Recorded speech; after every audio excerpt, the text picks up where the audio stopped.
Hi, everyone, and welcome to a fresh episode of ATP Hour. Thank you so much for joining me today. Uh, my name is Bimisela Boyde, and I want to specially welcome you to this fresh episode. Whether you're watching me live on Ask the Pediatrician's Facebook group or Fresh Waves Facebook page, or you're watching on our YouTube channel, I want to welcome you today for joining us. I also want to welcome those who are listening to us on Fresh Waves Radio and those who are also listening to us on the podcast. I want to say thank you so much for taking time to join us in this episode of ACP Hour. This program has been brought to you by Ask the Pediatricians Foundation, and our goal, our vision is to ensure that parents are equipped with the information that they need to ensure that their children are healthy. We don't want any child dying from preventable causes of death. And so each week we discuss topics that are important and that are relevant in the care of our children. And we welcome you to drop in your questions. And as well, on this program, last week we had a special episode which was just only question and answers on all the topics we've taken so far. Hopefully, in another few weeks, we'll have a repeated episode of that. But in between, we'll take different topics. So for the past few weeks, I've been staying with the newborn babies, and I believe we have learned a lot, but I just realized that I've been talking a lot about very serious health issues in the newborn babies. We've talked about neonatal jaundice, we've talked about asphyxia, and however, there are also other issues in babies that sometimes tend to make parents worried, even though most of the time we refer to them as minor issues, but parents tend to worry a lot and parents tend to ask questions. I also have authored the book First Time Mom Companion, which is available as a digital product. So I'm used to first time mom asking lots and lots of questions. In fact, if you ever come to our Facebook group and you see a question posted and you have like maybe 8 questions in just one paragraph without any punctuation in between or any breathing space, then it's most likely that question or those questions have been asked by a first time mom. So first time moms have lots and lots of questions about everything that concerns babies. Obviously, we know that babies do not come with manuals, and most parents that's their first time. And luckily, thank God for the grandparents and the especially grandmothers who are often around to help take care of new moms. But these days we are getting to the point where even the grandmothers are still working, are still active and busy with their own lives. So sometimes first time moms may not have anybody around them. Or sometimes, some grandparents, based on the level of knowledge they have, they may be giving information that sometimes may not be appropriate. So that's why we take first time moms very seriously. And we actually have a Facebook group for first time moms only. But today I decided I will talk about topics that will be interesting to the first time moms, things that are minor issues in babies, but tend to make first time moms to worry and worry a lot. And most of the time you see first time mom coming to the hospital, coming to see the pediatricians, or this day because it's social media and telephone and all that, people are sending WhatsApp messages and asking several questions about these issues, which are really, really minor. And so we're just going to talk a little bit about some of these issues, and then just to let you know what it is and what to do. And so today is not about heavy stuff. Today is just about talking about minor issues in babies, but they're also equally as important as well. So I hope you will learn a lot. So again, if you have any question, feel free to always send it to us, and then we'll try and address them in subsequent episode. Okay, so let's talk about newborn babies. There are a lot of things that may look like it's an health issue in newborn babies, but there's really nothing to worry about in most of them, but something that could be very scary. So let's start with the first one. The first one I want to talk about is reflux. Reflux, or some people call it spitting up, or some others tend to use the word vomiting, but it's actually not vomiting. So what is reflux? Is when babies bring out a little bit of the milk that they have swallowed. Maybe the child has finished feeding, and then after, most mothers tend to just put the babies down straight away, and then they say that if the milk is coming back, most time it come out from the mouth, but occasionally we've seen parents who are saying the milk is also coming back out of the nose as well, and so that is rare, but it can happen as well. And sometimes the milk is just the real milk that the baby has swallowed, but sometimes the milk has already been digested and it's a little bit curdled up and it's coming out. And so parents tend to, or first-time moms especially, tend to worry a lot about that, and some of them actually use the word vomiting, so which tends to make it kind of confusing, because they tell you my baby is vomiting, my baby is vomiting. So today I just want to differentiate between what is reflux and what is vomiting. Okay, because usually, like I was saying, when I was talking about minor disorder, we will classify reflux as minor, so it is not something we worry a lot about. I will explain that later.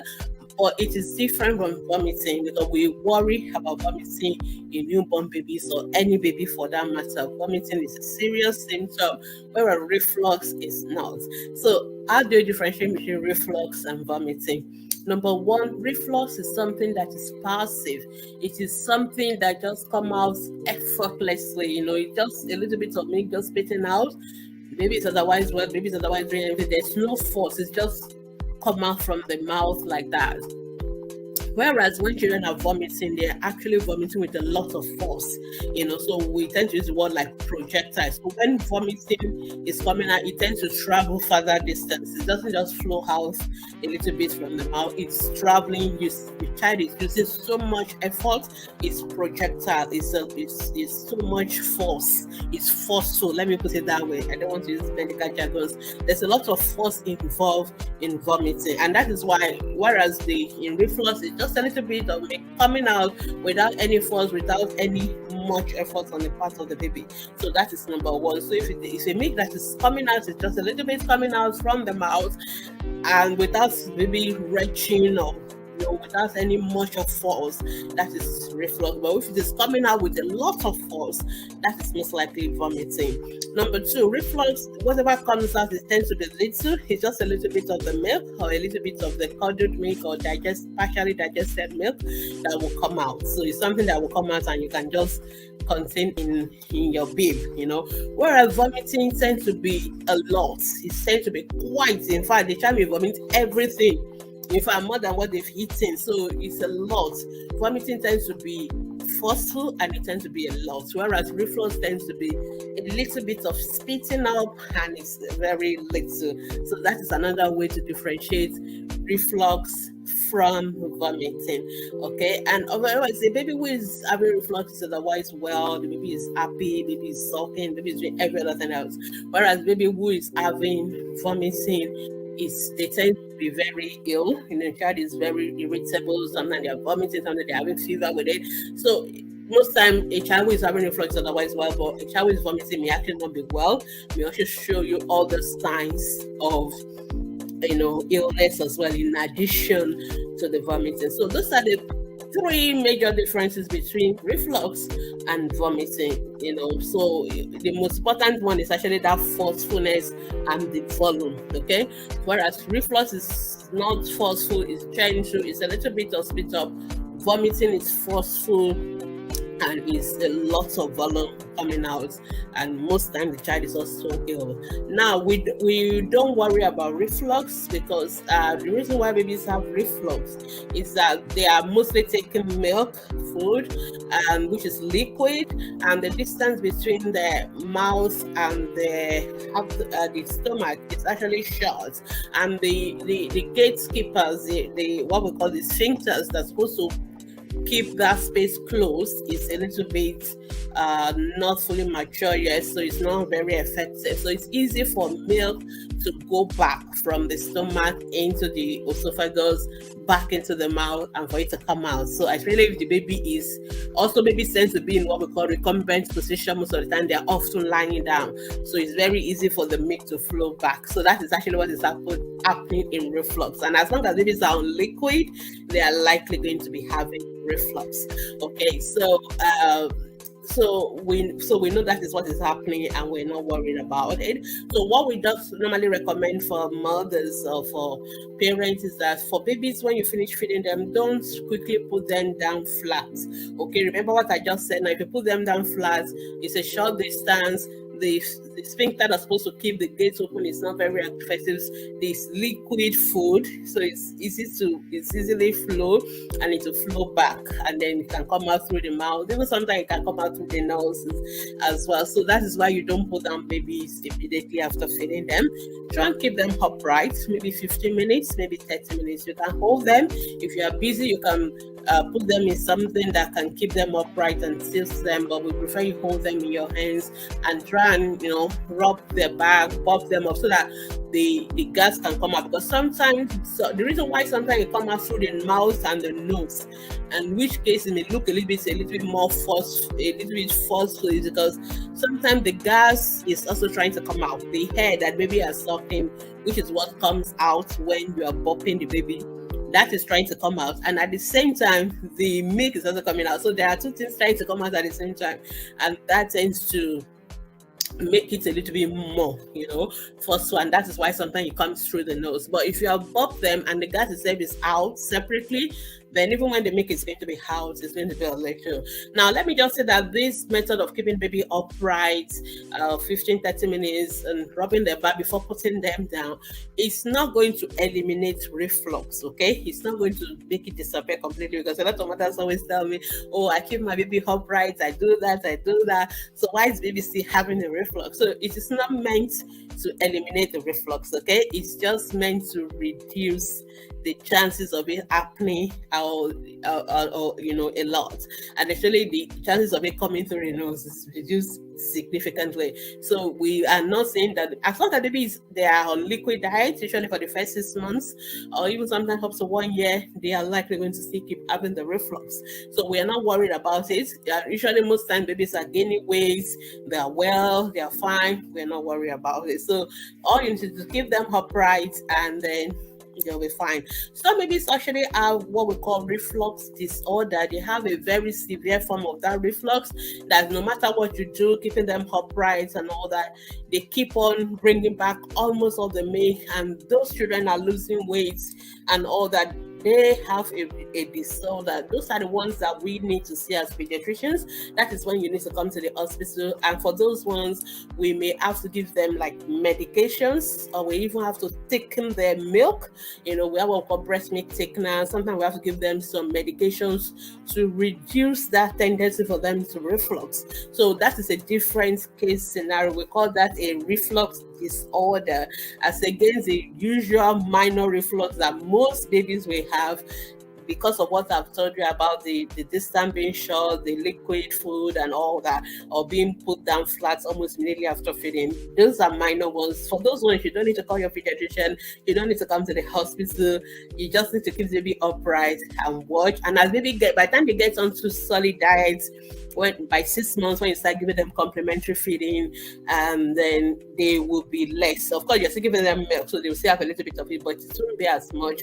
And the number one, the distance is now wider, the food is becoming thicker, and it's tending to stay down lower, and the baby is also not lying down most of the time. So by 6 months, they are beginning to sit up themselves, so you don't even need to carry them on your shoulder. They themselves are able to sit up.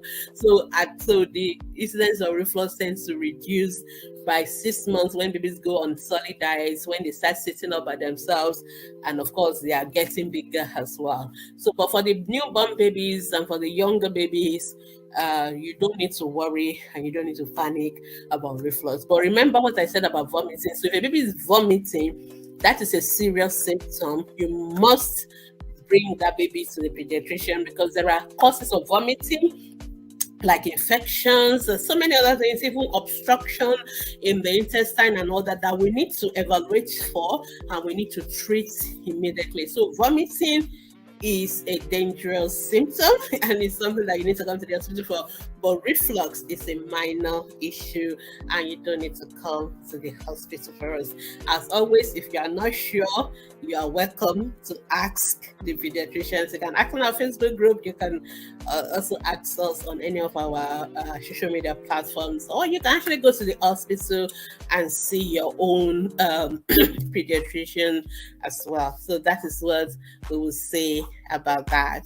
All right, so let's move on to another common issue in newborn babies, and that is hiccups. So hiccups, babies tend to hiccup a lot, and sometimes parents worry why they be hiccuping. And I remember when I was talking about the meat, people would say, okay, put what's it called, a thread of clothes in their head and all that. And some people also want to go and give them water because that is what they do for adults. Okay, so please do not do that. Do not give babies who are hiccuping water, and do not give them anything. So I don't worry if you put clothes on their hair. It doesn't really do anything, but it's not necessary anyway. Actually, hiccups is due to there's a particular muscle, we call it diaphragm. It separates the chest area where we have our lungs and the heart. It separates from the abdomen where we have the stomach, the liver and intestine and all that. So the diaphragm is what separates what we call the chest or the thoracic cavity from the abdomen and all the organs in the abdomen. So it's an organ that can stretch, depending on what is stretching. So if the stomach of the baby gets bigger, for example, it will push on the diaphragm and it will stretch. So sometimes it is that irritation of the diaphragm that causes baby to hiccups. So they hiccups, but it's something that will stop on its own. You don't need to do anything. It's just the diaphragm getting irritated and causing those hiccups. And so for babies, you don't need to worry about hiccups. You don't need to bring them to the hospital, and then you don't need to panic about it. Some mothers sometimes they are not very comfortable when we tell them do nothing, because there are so many things when it comes to children's health that you don't really need to do anything. You just leave it and watch, and it will go by itself. But mothers always feel like, oh, I just got to do something. So if you want to do anything, you can breastfeed if that will make you feel better. But the truth of the matter is, whether you do anything or you don't do anything, hiccups will stop on its own. So hiccups is another common minor issues in newborn babies especially, and even infants, that does not require you to panic and it does not require you to do anything. So it's again, just leave it alone, and you don't need to, please do not give them water, because in that age group we want you to give them breast milk only. All right, so there's no need to also put any piece of thread or clothes on their head. Just let them be. So that is about hiccups. Now, another category I really would love to talk about are the rashes, but unfortunately I really would have needed to show you a lot of pictures for the rashes, but I'm not sure I have that ability to show you that right now, but I'm sure you can always check it up on our Facebook group. Okay, so there are some rashes babies have when they are born, and some of those rashes are really, you don't need to do anything about them. They're also minor issues. For example, some babies have this what look like whitish dots. We call it milia. It look like these whitish dots on their forehead and on their nose, and a lot of parents worry. And I found that mothers trying to treat this rash or so, they start using all sorts of cream. They actually cause more problems because the child now start reacting to some of the new things you're using. Whereas for that kind of a rash, you just need to leave it alone. Okay, so that whitish dot kind of rash that babies have on their face in the first few days of life, usually it's a newborn baby in the first few days of life. We call it milia. You don't need to do anything about it. You just leave it alone and it will go away. So just watch out for it.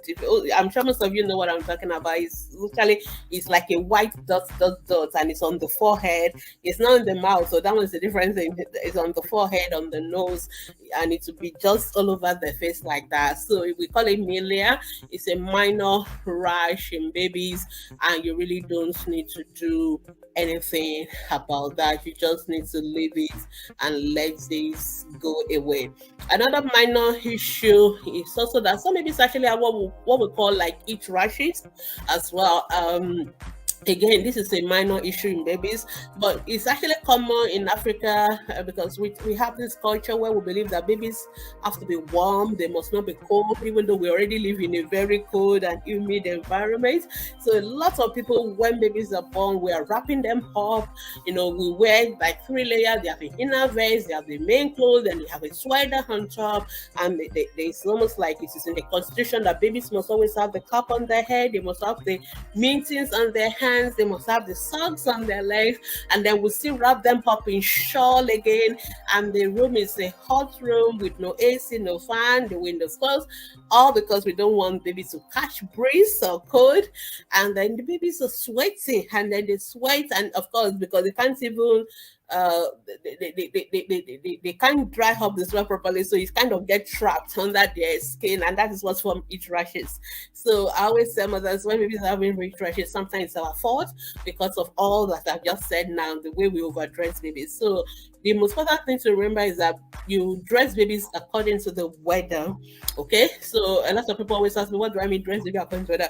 If the weather is hot and it's boiling, I mean, you all know it's hot, you yourself, you need the fan or your AC on. There's no need to overwrap babies, okay? And I'm happy to inform you that there's nothing in the pediatrician constitution that babies must have their cap on or have socks on. They don't have to. You don't need to cover their head. You don't need to cover their legs. We do that for babies like preterm babies when they are very small, because they need a lot of heat, because they can't easily maintain their heat and all that. And when they are very tiny, again, everything is balanced, everything is check and balances, so we don't have to overwrap even the preterm babies. We're checking their temperature, and we are. So if they are getting cold, we dress them up more. If they're getting, that's why we actually put them in incubator. Incubator regulates the temperature. That's the idea of the incubator, because that's what happened in the womb. So, but for the babies that are already big enough to be home with you, please be very conscious. If the weather is hot and very humid, you don't need to overdress them. And there's no law that says babies cannot be in a room that has a fan or a room that has an AC.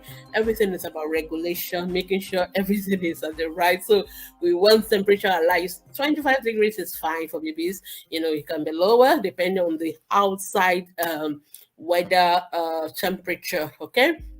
And if the weather is hot, please don't wear caps or mittens and all those things for them. I mean, it's not compulsory that newborn babies have those, and it's not compulsory that you have to wrap them in shawl. And you can wear them light cotton dresses during such weather condition. Of course, if the weather is cold, it's rainy, it's cold, it's wet, you can dress them up. And I expect you as a mom, we all have our thermometers, but even if you don't have a thermometer, the easiest way to know whether your baby is overdressed or underdressed is to feel their palms and their feet. It's very easy, especially if you have not wrapped them in socks or mittens. Just feel. So if the baby's palm is sweaty and warm to touch, that baby is already overdressed. So take down the layers, take it down a little bit, take off the socks, take off the mittens, and just wear them light cotton wears. If the baby is feeling their hands are cold to touch or their feet are cold, then it's most likely that baby is a little bit cold. Then that's the time you can wear extra layers of clothes. That's the time you can put on the socks and the mittens or even the cap if you want. But it is not something we have to do all the time. So if our baby is sweating, and a lot of mothers will come and ask, my baby is sweating, and I'm looking at that baby in the picture, the baby is already wearing cap, the baby is wearing thick clothes. And then the mom is asking, why is the baby sweating so much? And I'm like, you're overdressing the baby. So we really need to balance it too. Okay, so let's try and maintain that balance, so that the baby do not sweat a lot. If your baby is sweating a lot, check whether you're overdressing them, because that will now predispose them to having itch rashes. And the solution for itch rashes is not the powder and the powder. The solution is actually cooling down the baby, making sure the baby is not over dressed, and so you just cool them down. Sometimes just give them a cool bath, and and the rash will disappear by itself, just by as long as the baby is cooled off. So, but if the rashes are getting worse, it's because the baby is not cooling down. And the challenge is that we may now end up introducing infection to those rashes, and then baby will not have a bacterial skin infection, whereas it started as an ordinary itch rash. And for the itch rashes, there are two types of them. We have the one that look like red. You won't see water in them, but it's, we call it like prickly itch, rash. You just see some, all those swelling rashes on them, and sometimes they look like red at the bottom, and they are all over the place, usually on the head, the forehead, the trunk, and all those areas. Or you have the type that look like water inside, just the swelling with it. You can actually see the water, you can burst it and the water will come out. So that's another kind of heat rashes. They are all both heat rashes. Most of the time, again, it's a minor issue in babies. But please, I also want to sign a note of caution at this time, because the mothers always think every rash in babies are heat rashes. No, every rash is not heat rash. Okay, so you have to be very careful and don't assume heat rashes, especially if you are not over covering your baby, if you are pulling your baby, if you use your heat rash powder. There's nothing wrong with using your heat rashes powder, and if it's not clearing, then it's most likely it will not be heat rashes. And for that case, it's better you speak to us, or you come and see the doctor, so that we can have a look. And so I've seen a lot of people calling bacterial skin infection heat rashes. I've seen people, any rash that has what look like pus or yellow substance inside, it's not heat rash. That is an infection. That's what we call a septic spot. Or any rash that looks like the color of the skin is changing, the color is looking like lighter than the rest of the body, or is looking very circular like a ring, that may likely be a fungal infection, and that is not itch rashes. But if you're not sure, it may be better to check up with your doctors or with your pediatrician. But then itch rashes, again, is one of those minor things. Most important thing for us is to make sure we reduce the itch rash.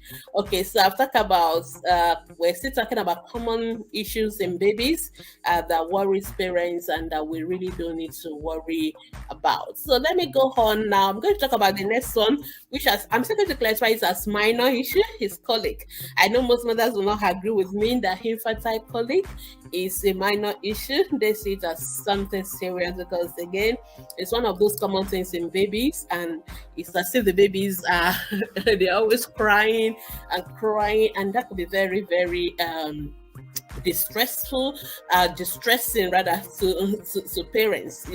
When your baby is crying and you think you've done everything you can do, the baby is not hungry, the baby is not wet, the baby is thereby is not dirty, it's not soiled, and just baby has been fed, baby is not sick, but maybe at a particular time of the day the baby just go on this, actually at night when all of you want to sleep, then the baby goes crying.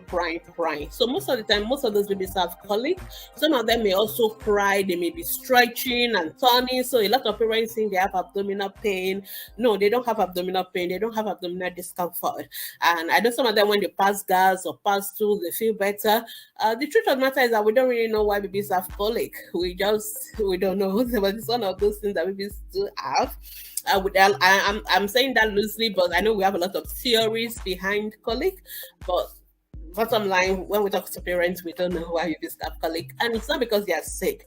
They are not having abdominal pain, because I think a lot of mothers are in more distress because they actually think the baby is in pain and they cannot solve their baby's pain. And I'm happy to inform you that babies who are having colic are not in pain. Okay, they are not having abdominal pain, and they are not in any distress, if you like to put it that way. I think it's the mother that is actually more distressed than the baby. It's just one of those minor things that babies have. And of course, there are some babies tend to do it more, especially when they have gas. So a lot of babies make all these grunting noises when they want to pass gas or when they want to pass their stools. And a lot of mothers think, oh, maybe they are constipated or maybe there's something wrong. There's actually nothing wrong. So babies make those sounds a lot, and there's nothing for you to worry about. I don't know whether I should have classified that as a minor issue as well. All these sounds baby make, like, and they keep rocking and, you know, twisting their body one funny way when they are passing gas or stool. It is because babies are very, very conscious and very alert to their body. So any gas passing through the intestine, any liquid passing through kind of surprises them.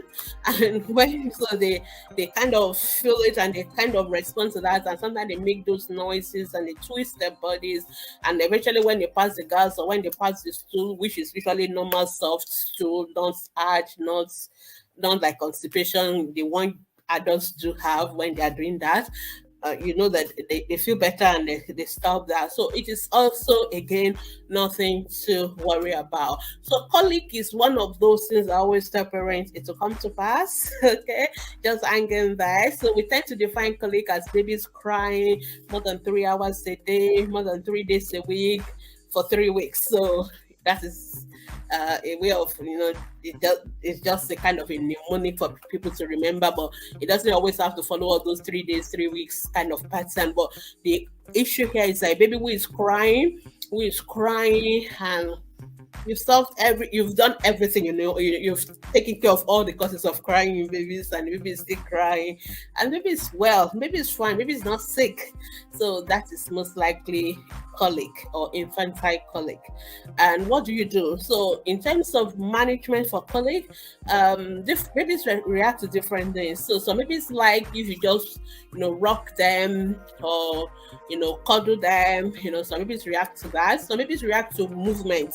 So some will put the babies in the car and drive around the entire neighborhood, and that will help, and baby will fall asleep and stop crying. Some babies react to noise, like what we call white noises, like the noise of your washing machine or the noise of your fan moving and all that. Some babies, those kind of noises kind of suits them, and some of those noises have been produced into apps these days. So you can actually download the app, put on the noise or the music, let's put it that way, and the children, it kind of comforts them. Some children is just rocking, putting them on your knees and bump, you know, kind of bouncing them on your knees and all that. I think that's why in Africa it's a culture thing that mothers will back their babies and then they sing and dance, and that's how some babies tend to see that. So it's a very common picture of a mother in Nigeria especially. So again, it's one of those things that helps. In terms of medication, we don't really have any go-to medication that can solve all sort of problems, but we try to, what is recommended is simeticone, and that is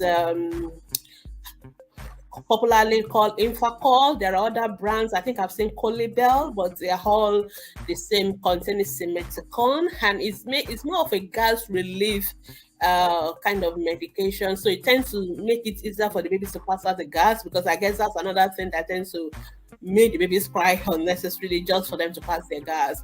And so some try Infacol, and usually you give it about 4 times a day, and it works for some babies, but it may not work for other babies. Like I said, different things work for different children. But the good news is that colic will eventually stop. Usually most of them stop by 3 months, maximum 4 months. When babies will stop having colic. So if you've tried everything, you know, you eventually have to figure out what works for your baby. If you've tried everything, you can try Infacol, and if it seems not to be working, just hang in there. Okay, the good news is that colic is going to stop. This is where some mothers tend to get very anxious and upset. Please get help. Okay, don't be forced to do any harm to your baby. So it is okay to leave the baby in the cot and ask your partner to look after the baby. So it's okay to wake up the daddy. It's not only the mother that gives birth to the baby. So it's okay to wake up your partner and let them also take over, and you go and sleep and have a rest. And sometimes just taking that 10 minutes or 15 minutes break away from the baby crying it's enough for you. And I think this is where I appreciate the African culture of having the grandparents come for helping the new moms, okay? Helping you with the omugo or lojojo, whatever you call it in your own culture. This is where it's good because the grandparents are very good in helping you take care of the baby at that time, carrying the baby, dancing with the baby, and doing whatever, all sorts of things to calm down the baby while the mother can have a break. But if you don't have any of the grandparents around, please use your partner. And sometimes if you have nobody around, just leave the baby alone in a cot and take a break, 5-10 minutes, and come back. You'll be better off refreshed than because we know that sometimes that cry gets to some mothers, and sometimes they do things they don't meant to. They never meant to do. So that is about colic. But good news, colic will stop. Okay, it's also one of those common issues in babies. Okay, another common minor issue babies have is this: they shake their hands a little bit when they're sleeping. So they shake their hands, and mothers worry a lot about that. And I do get a lot of posts and videos about mothers asking me, is this baby shaking hands? Is baby having convulsion? Is baby having seizures and they panic? Or is baby having infantile spasms? So we get a lots and lots of questions about that. Okay, so if your baby just shake their hands briefly when they're sleeping, sometimes the leg, they shake one leg briefly, or they shake the second leg briefly when they are sleeping or when they're about waking up, it's not something to worry about. We call it benign sleep myoclonus. Is a big jargon for saying the baby is shaking their hand as if they are shocked a little bit, and then they will stop. The good thing with you notice that they do it only when they are sleeping. So if you want to differentiate it from a baby who is having convulsion, in benign sleep myoclonus, babies will do only that shaking when they are sleeping. They will never do it when they are awake. That is one way. It doesn't make them cry. It doesn't wake them up from their sleep. So they do it and they just keep having their beauty sleep and they don't wake up. And babies otherwise, well, there's no other issue with babies. So that is what we call benign sleep myoclonus. There's nothing to worry about. I always say, parents, if you're not sure, it's okay to do a video and show your doctors or your nurses when you go for immunization. I mean, you always have a contact with health professionals. You can do a recording of such and show us, and then we can reassure you better that thank God for technology we have these days. Everybody have video, have a camera phone that you can, no matter how basic your phone is, you can do a short recording of that episode and we can see it. And that helps us to know, okay, yes, this is a benign sleep myoclonus and this is nothing to worry about. Just leave the baby alone. We worry about a baby who is checking continuously. So for the sleep myoclonus, they only shake their hand briefly and that's it. They don't do more than one or two and that's it. And then they sleep. They may do it again, but it won't be like continuously checking their hands or legs. So if your baby is doing checking of the hands or the legs continuously, or both hands or both legs or both all the body, that is not likely. That is more likely a convulsion rather than a sleep myoclonus. Children who are having convulsion, when they do it, it wakes them up. So they will cry. It will wake them up because it's really more forceful. So even if the baby is sleeping when having that convulsion, in the process, they actually wake up and they will start to cry. So if your baby is shaking their hands and they now wake up because of that shaking, and you will tend to notice that for seizure, he tends to have a very sharp beginning and a very sharp end. It's a very specific episode. It's a very specific event, and of course it can happen again and again, and it can also happen when the baby is not sleeping, and it will also happen, you may see the heights of the baby rolling up, you may see all that. If you see all those symptoms, please, that is more likely to be a convulsion than a seizure. Than a sleep myoclonus. And also some babies, they have what we call these alarm attacks. They will just shake their head and bend their head forward like that. That is also a form of a seizure. So all those ones, you need to see the pediatrician because we need to see the baby, we need to confirm it, we need to treat the child. But the one they just do one shake or two shakes of their hands in their sleep, and that's all. They're sleeping continuously, they are not waking up. There's no need for you to worry about that. So while I'm on that, let me quickly talk about what we call startle reflex. So sometimes babies also when they hear sudden noise, they will shake, they will startle. And a lot of parents also worry about this. Oh, like, oh, whether there's something wrong with the baby and all that. So I would say it's normal for babies to start to sudden loud noises. So actually, it's a good sign because it means the baby can hear. Because I will worry more if there's a sudden loud noises, something dropping on the floor, somebody shutting the door, and the baby does not respond at all. The baby did not turn at all. I will worry more about that. So, but the baby will suddenly shake a little bit or shake a little bit or cry when they hear sudden loud noise, uh, then that is it's okay. It's just a sign that the baby can hear. It's not a seizure. It is nothing for you to worry about. So for such babies, you just let them be. Okay. Um, Again, let's talk about another common issue in babies. Again, I would like to talk about the hair of the babies. So sometimes babies have some marks that they are born with. We call them birthmarks. Sometimes some parents are not sure what is the difference between a birthmark and maybe something to worry about. So sometimes babies have this redness, on the scalp, on the actually on the back of the neck. Um, some of those things are we call them like a salmon thing. They are just like birthmarks. Actually, ideally, every baby should have been examined when they are born, and when they are born, they should be examined, and then the doctors should have told you the birthmarks that are there and all that. So, but I guess sometimes some babies are not examined by a doctor, so mothers or parents are not sure whether this color they see is a birthmark or something to worry about. So most of those like little like redness or a little bit of color may just be birthmark. But if you're not sure, again, it's better to ask the doctors. And for both birthmarks, we don't really need to do anything. We don't need to do anything. Most of them will disappear on their own, or they may not disappear, or they'll just be with the baby. And we also have this one that babies also have on their buttocks. It will be black, like we call it Mongolian spot. It will just be black like that. Again, it's a birthmark, and some have it on their foot. On like the feet and the legs as well. It just look like a dark, black uniform color, something that again. But if you are not sure, it's better to ask the doctors, or they can reassure you whether it's a birthmark or not. Okay, another common issue, but which tends to also be minor in babies, is they tend to have what look like dandruff on the scalp. Okay, so when mothers are combing the hair, they'll see like scales are coming out. Sometimes they actually see the baby's hair coming out with the scales, and it's as if the baby is losing their hair. Some of those ones we call it cradle cap. It look like dandruff. It varies. Some of them are really, really very thick and yellowish and everything. Some of them are just like dandruff and flaking out. So it is cradle cap most of the time. And for such babies, what you need to do is we recommend that you use hair shampoo.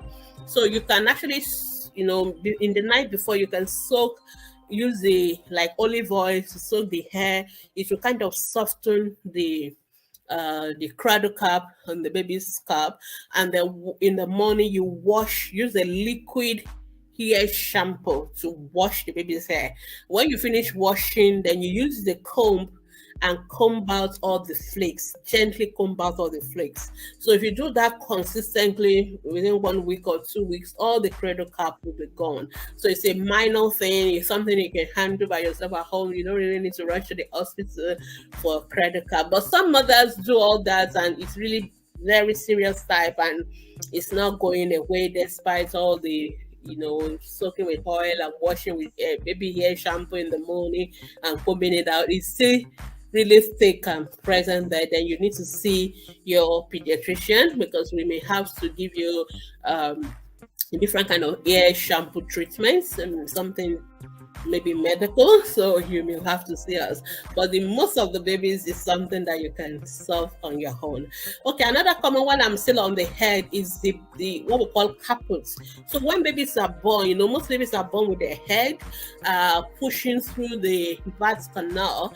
So the babies tend to push along with their head, and as a result, there's some swelling on the head. It's soft. When you touch it, it's soft, it's uniform across the head. We call it caput. Caput succedaneum, but it's just swelling from the pressure of the baby's head on the birth canal. So for those ones, again, you don't need to do anything. Most of the time, they will resolve by itself. I know people believe, oh, you have to shape the baby's head, you have to do all sorts of things. You don't really need to do anything. Just leave it alone. It will resolve on its own. However, there's also another type, of swelling babies can have on their head. This time around, caput is just like water or edema, and like that's what we call it, when there's like water on the skin and those kind of things to just resolve. But sometimes the pressure when babies are being born, the pressure on their head can cause them to bleed. So they bleed and they have what we call kefa hematoma. So in kefa hematoma, there's actually blood underneath the scalp, and it's there usually on one side, but it can occur on both sides depending on how very traumatic the birth or the delivery was. But the difference between caputs and kefa hematoma is that in caputs it's just smooth kind of swelling and it is soft, and it doesn't occur on one side, is uniform.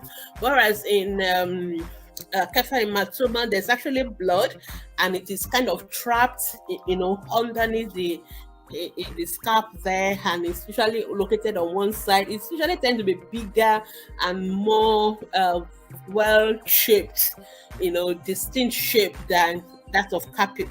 It can occur on one side, it can occur on both sides. Very rare to occur on both sides, it tends to be one side. Even for kefa hematoma, you don't really need to do anything. You don't need to press, you don't need to massage.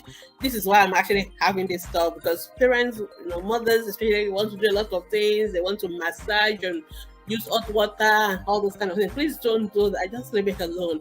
Well, the only extra thing we do in kefa hematoma is that because we know it's blood, we know it's going to be broken down, and when it is broken down, it can lead to jaundice, and also the fact that it's blood that baby has lost under that area. The baby's blood level may be low. So usually the pediatricians, we want to monitor. We want to monitor the baby's PCV. We want to be sure that the baby's blood is not too low and that we don't need to give baby blood transfusion. Most time we don't need to, but we have to keep an eye on it. Also, we also have to monitor for jaundice, because when that blood that is trapped under this scalp, when it's broken down, the end product of breaking down red blood cells, like I told us the other time, will form bilirubin, and that is what actually causes jaundice. So if the baby's body is not able to handle it fast, baby may actually have jaundice that needs to be treated. But if the baby's body is able to cope with it, the liver is able to cope with it, then baby may not have jaundice. But the pediatrician needs to monitor. The good news is that both the kefa hematoma or both the caput, they are going to resolve on their own. You don't need to do anything. You don't need to massage. Then another thing also is about the shape of the head of the baby. So a lot of people worry about the baby's head shape. Oh, it's flat, it's this and all that. So babies can have different head shape. And people believe that they need to mold the baby's head, when they're having a bath or something, like the baby's head will be well shaped. Actually, you don't need to do anything, just leave baby's head alone. But if you think baby's head shape is unusual, because some babies can have some unusual head shape because of the what we call seizure. So the baby's head is, when the baby is born, their head is a little bit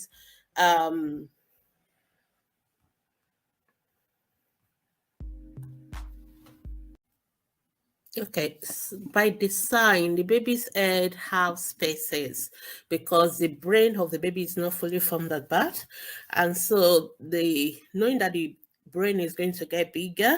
So the heads of babies, the skull has openings in them, what we call sutures. You also have the fontanelle.